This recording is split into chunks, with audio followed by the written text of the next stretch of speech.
Hi, welcome back to our channel. मैं हूं अमित दीक्षित और आप देख रहे हो अमित गणित वाला।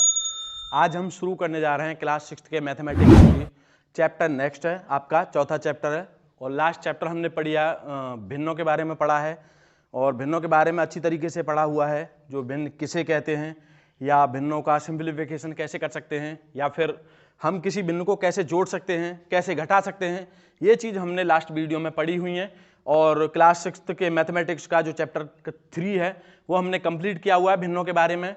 और जब तक आपने अगर उसे नहीं देखा है तो आप नेक्स्ट चैप्टर को भी आपको थोड़ा समझने में दिक्कत होगी। तो उससे पहले जब तक आपने वो नहीं देखा तो तब तक आप वो वीडियो देखें जा करके। और आज हम शुरू करने जा रहे हैं क्लास 6 के मैथमेटिक्स में चैप्टर नंबर 4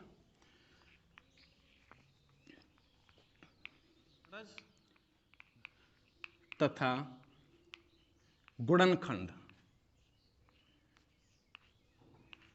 अब गुणज किसे कहते हैं, गुणनखंड किसे कहते हैं, गुणनखंड कैसे करते हैं, गुणज कैसे करते हैं, ये चीज आज हम इस वीडियो में पढ़ेंगे, समझेंगे और कुछ इसके क्वेश्चंस भी करेंगे।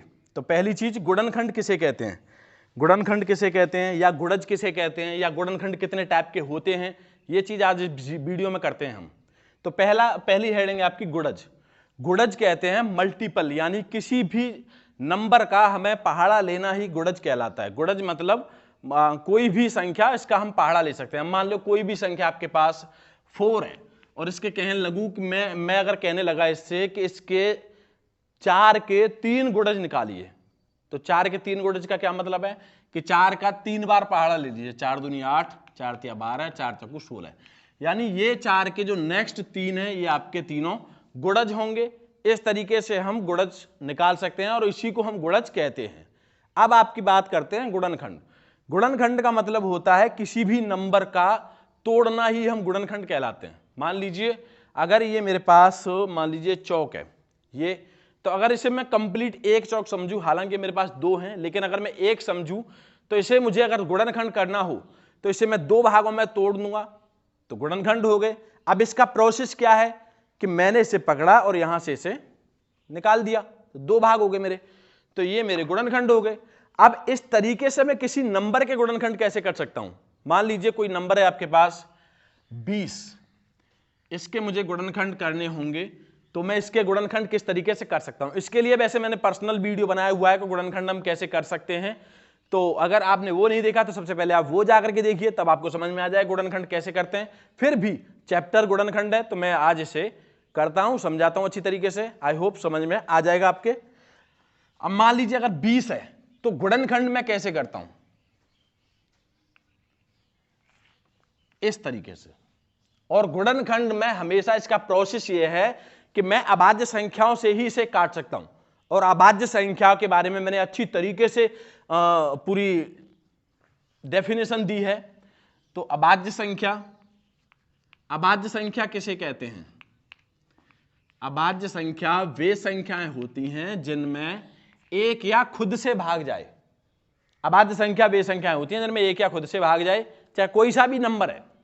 अगर वो एक या खुद से अगर सोचा जाए तो एक और खुद से तो सब में भाग जा रहा है, तो सब थोड़ी अभाज्य संख्या है। लेकिन अगर इसके अलावा किसी संख्या से भाग ना जाए वो अभाज्य संख्या होती हैं। तो समझने के लिए आपके लिए इतना बहुत है कि जो अभाज्य संख्या वे होती हैं जिनमें किसी से भाग ना जाए, क्योंकि एक से और खुद से तो सब में भाग चला जाएगा। तो मैं यहां से 1 से और 20 तक की अभाज्य संख्या लिख देता हूं जिससे डिवाइड गुणनखंड करने में आसानी होगी। 2 3 5 7 11 13 17 और 19, ये 1 से 20 तक की अभाज्य संख्या है। तो इनसे ही मुझे ये काटना है। अब इसके लिए विभाज्यता जानना जरूरी है। विभाज्यता, तो विभाज्यता क्या होती है। विभाज्यता किसी भी संख्या के बारे में पहले से पता हो कि इसमें इतने से भाग चला जाएगा, वो हमारी विभाज्यता कहलाती है। अब विभाज्यता को हम कैसे देखते हैं, किस तरीके से हम इसमें इस्तेमाल करते हैं। तो अगर मुझे सबसे पहले भाग देना होगा 2 से, तो 2 से भाग देने के लिए मैं क्या देखता हूं कि मेरी संख्या में सबसे पीछे 0 2 4 6 8 आना चाहिए। अगर ये आता है तभी तो 2 से भाग जाएगा, तो ये होती है विभाज्यता। अगर ये आएगा, मुझे पता है कि इसमें 2 से भाग चला जाएगा, तो मैं गुणनखंड कर सकता हूं। अगर मुझे पता नहीं होगा कि इसमें 2 से भाग जाएगा या नहीं जाएगा, तो मैं कैसे गुणनखंड करूंगा।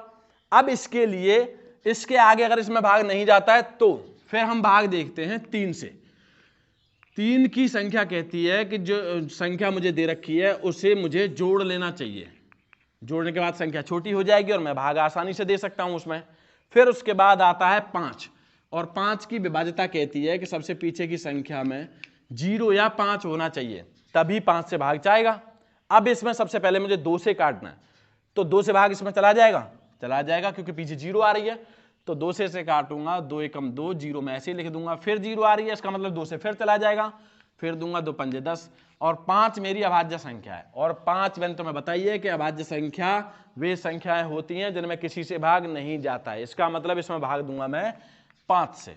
तो इसके गुणनखंड कट के आए मेरे 2, 2, 5। तो ये तो रहे मेरे अभाज्य गुणनखंड। अब इसी में सर्व गुणनखंड और होते हैं, यानी सभी गुणनखंड किसी भी संख्या के। अगर मुझे 20 के सभी गुणनखंड करने होंगे तो मैं कैसे करूंगा?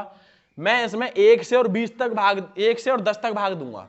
जिन जिन संख्याओं में 10 तक भाग चला जाएगा उन संख्याओं को मैं लिख दूंगा, तो वे मेरे सर्व गुणनखंड कट करके आ जाएंगे। मान लीजिए 20 है, तो 20 एकम 20, एक तो 1 से भाग जा रहा है, फिर भाग दूंगा मैं, तो 10 दूनी 20, 2 से भाग जा रहा है, फिर 3 से भाग जाएगा नहीं, इसमें 4 से जाएगा, तो 4 पंजे 20, फिर 5 से, तो 5 चौका 20, अब 6 से नहीं जाएगा, 7 से, 8 से, 9 से, 10 से चला जाएगा, 2 धाड़म 20।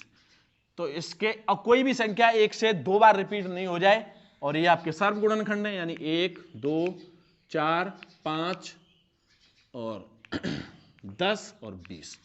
तो ये 20 के सर्व गुणनखंड है और ये आपके अभाज्य गुणनखंड है। इस तरीके से हम किसी भी संख्या के गुणनखंड कर सकते हैं और किसी भी संख्या के गुणज निकाल सकते हैं, यानी मल्टीपल निकाल सकते हैं। तो इस वीडियो में इतना ही, और नेक्स्ट वीडियो में हम कराएंगे आपकी एक्सरसाइज क्लास 6 के मैथमेटिक्स की, जो होगी आपकी 4.1। 3 चैप्टर हमारे कंप्लीट हो चुके हैं इसमें, और हमने अच्छी तरीके से समझ लिया है तीनों चैप्टरों को। कोई दिक्कत नहीं आनी चाहिए क्योंकि नॉर्मल मैथ है, अभी इसमें कोई खास इसमें आ नहीं रहा, अभी नॉर्मल है, भिन्न है। जो हमने पहले समझा है पूर्ण संख्या, पूर्णांक संख्या, और अब इसमें हमारे पास क्या है, गुणज, गुणनखंड, भिन्नों के बारे में हमने समझ लिया। अब इसमें नेक्स्ट वीडियो में हम लेकर के आएंगे एक्सरसाइज। तब तक के लिए थैंक यू सो मच। मैं अमित दीक्षित आपसे विदा लेता हूं। जय हिंद।